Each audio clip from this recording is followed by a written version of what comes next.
Mardi 22 octobre 2019, mesdames, messieurs, bonjour et bienvenue dans cette édition. À la une de l'actualité, le président de la République s'est envolé au Japon pour prendre part à la cérémonie d'intronisation du nouvel empereur Naruhito qui se déroule ce jour même dans la ville de Tokyo. Et puis, le week-end écoulé, la Vitalo Ligue 1 de football saison 2019-2020 était à sa deuxième journée. Au total, 8 matchs dont 5 se sont disputés dans le septentrion. Vous suivrez dans un instant le résumé des matchs Dynamo, Énergie et Real Sport Asvo avec Dieudonné Babatunde et Boris Archiso. Voilà pour le sommet, mesdames, messieurs, restez confortablement installés. Le développement, c'est tout de suite.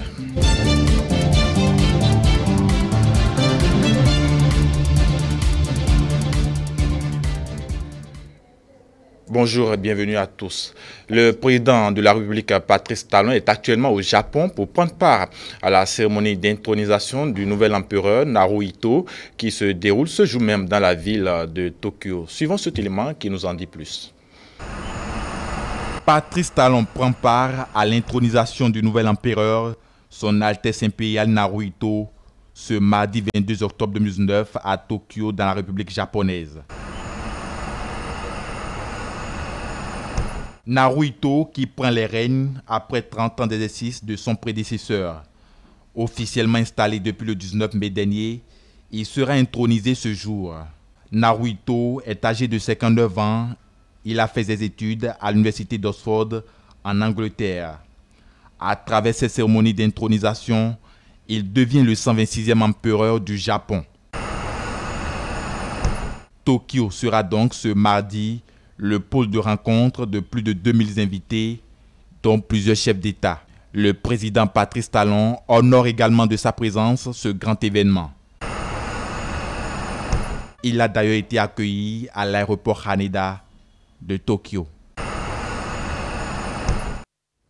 Voilà, on en vient maintenant à l'actualité. Les précipitations répétées enregistrées ces dernières semaines continuent de faire des dégâts.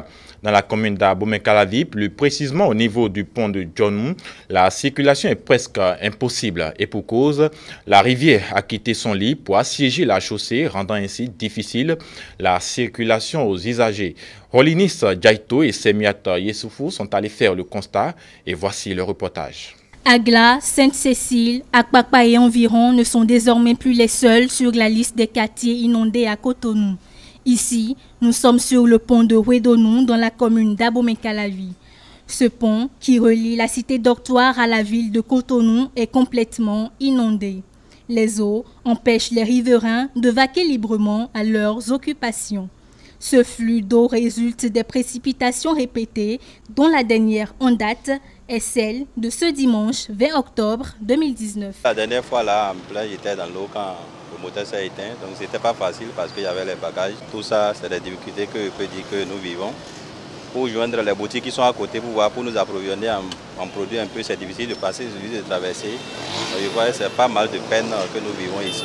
Vraiment, ici, je ne saurais comment expliquer quoi, parce que nous ne sommes même pas encore dans la vraie saison pluvieuse.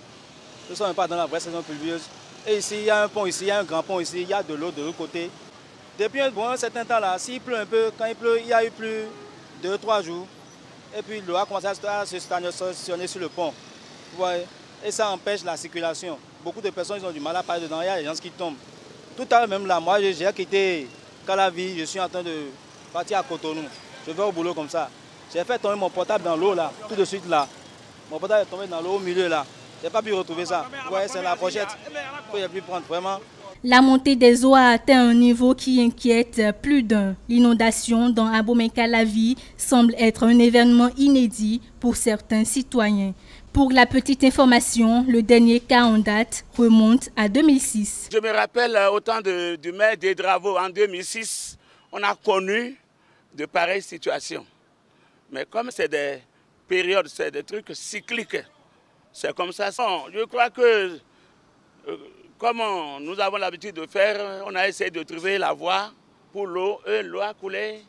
Et ça s'est fini dans le temps là. Bon, ça, il n'y avait pas double voie en ce moment-là. Il faut souligner que les autorités communales et gouvernementales ont effectué ce lundi une descente sur les lieux. Des mesures seront prises pour l'amélioration de la circulation sur cet axe principal qui dessert les communes d'Abomey-Calavi et de Cotonou. Et puis, le ministre des Infrastructures et des Transports, Hervé Khekhoumé, informé de la situation, a fait une descente sur les lieux dans l'après-midi de ce lundi pour faire lui-même le constat. Selon l'autorité ministérielle, il n'y a pas péril en la demeure et les mesures sont en train d'être prises pour pallier ce phénomène. On écoute un extrait de ses propos. Techniquement, je dois dire que le gouvernement a déjà pris la mesure de la situation de cet ouvrage. Et dans le programme d'action du gouvernement, il est prévu la reconstruction de cet ouvrage-là en 2 fois 3 voies. Et ceci fait partie du contournement nord-est de Cotonou. Et les études sont très avancées aujourd'hui et c'est ça la vraie solution à cette situation. L'autre solution, c'est le contournement ouest.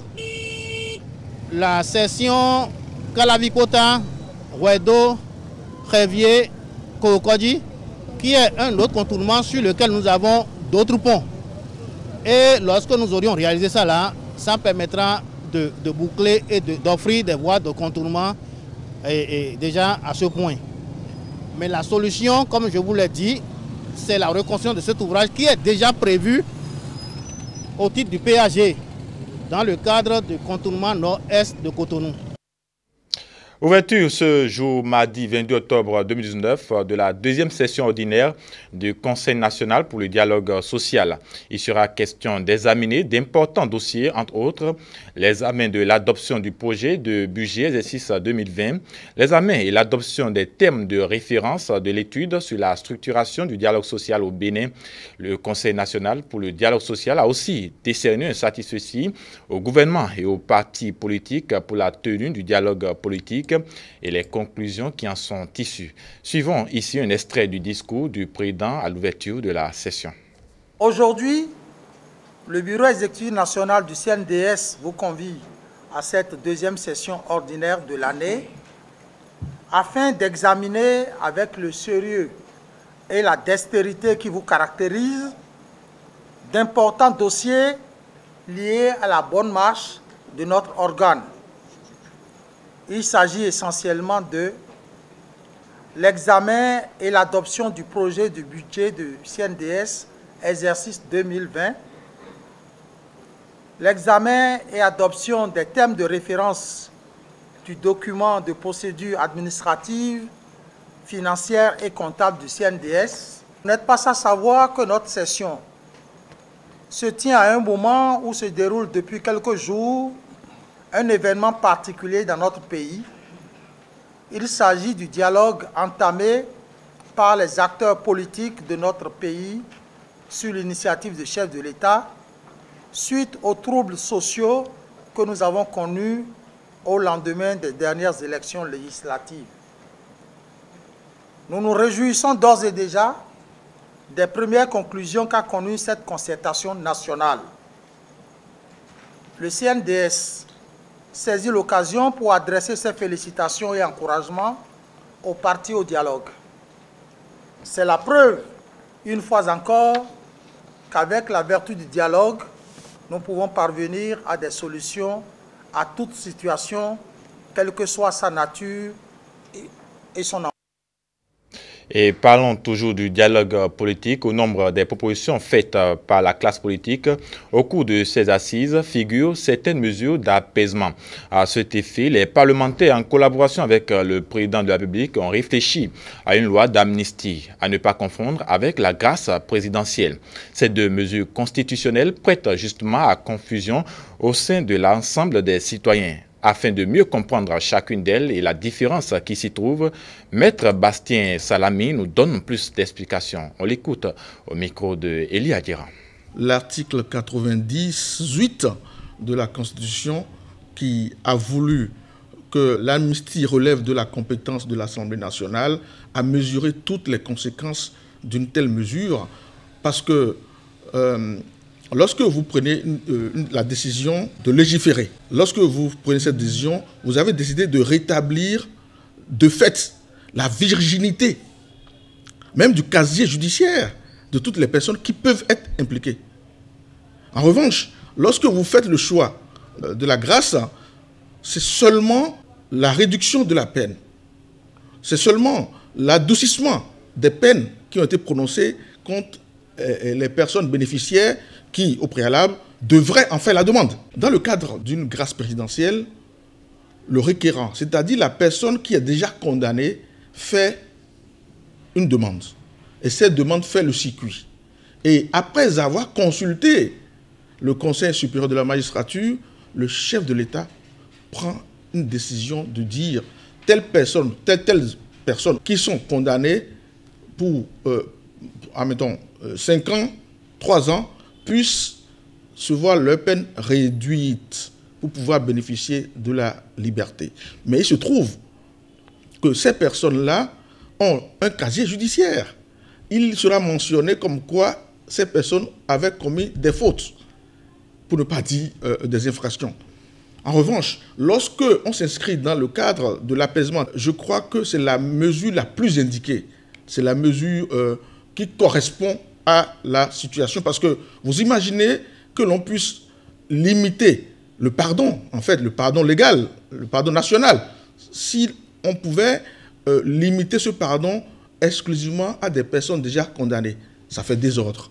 Le mieux, et c'est ce qui a été fait, on peut s'en réjouir, dans le cadre d'une mesure d'apaisement, c'est ce qu'on peut faire, on ne peut pas faire mieux que ce qui a été fait.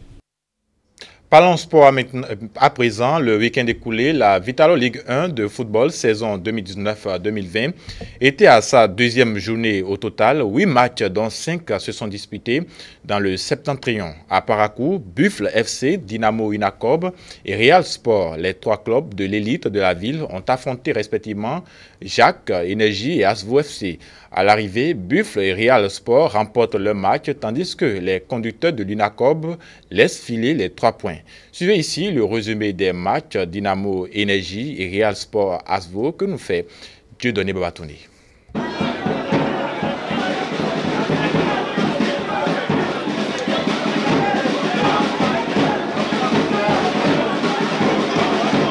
Dynamo Unacob Football Club de Parakou reçoit Énergie Football Club pour le compte de la deuxième journée de la Vitalo Ligue 1 du Bénin. Entame de match insipide entre les locaux en vert et jaune et Énergie Football Club de la SB2E. Une première partie terne et sans aucune véritable occasion de but. Un jeu très approximatif.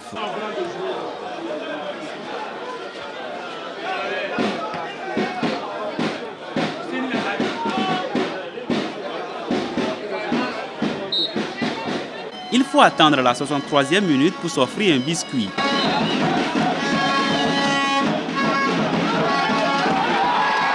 Coup franc bien exécuté pour la tête de Abou, mais le gardien de but de Énergie était sur la trajectoire.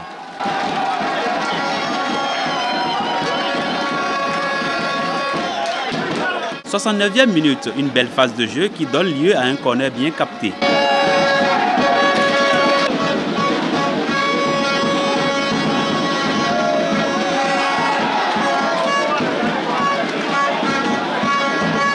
Énergie réagit 1 minute plus tard par l'intermédiaire de son dossard 7.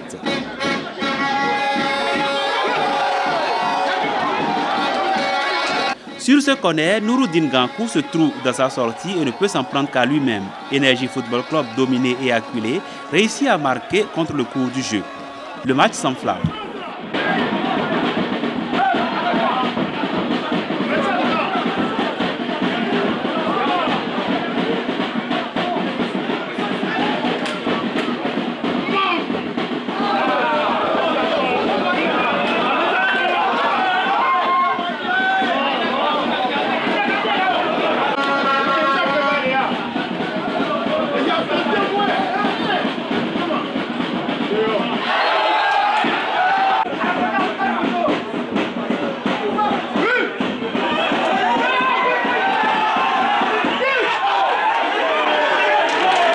Dynamo Football Club essaie de revenir au score, mais trop tard. Le juge central met fin à la partie. Première défaite à domicile pour les Verts et Jaunes de Parakou. Un match perdu qui aura une grande incidence au classement final. ce n'était pas gagné à l'avance. Et vous devez constater qu'ils nous ont causé assez de problèmes, surtout en milieu du terrain. À un moment donné, ils nous ont pris le milieu du terrain, mais nous avons tenu bon, surtout avec le mental que mes gars ont affiché ce soir. Nous avons tenu bon. L'adversaire pour comment on appelle son deuxième match du championnat, je crois que c'est un adversaire sérieux à prendre pour les autres équipes qui doivent les affronter pendant la phase d'aller. Battus 2-1 lors de leur baptême de feu en championnat de Ligue 1, les protégés de Ibrahim Da Silva devraient se repositionner dans le championnat. Face à l'association sportive de la vallée de l'Ouémé Asvo Football Club, les locaux ne tardent pas à imprimer leur rythme aux visiteurs. Malmenés dans tous les compartiments de jeu, les poulains de l'international Rachad Chitou concèdent le but à la 42e minute sur une action rondement menée par la pépite Moubarak, fraîchement sortie du centre de formation de Real Sport de Parakou.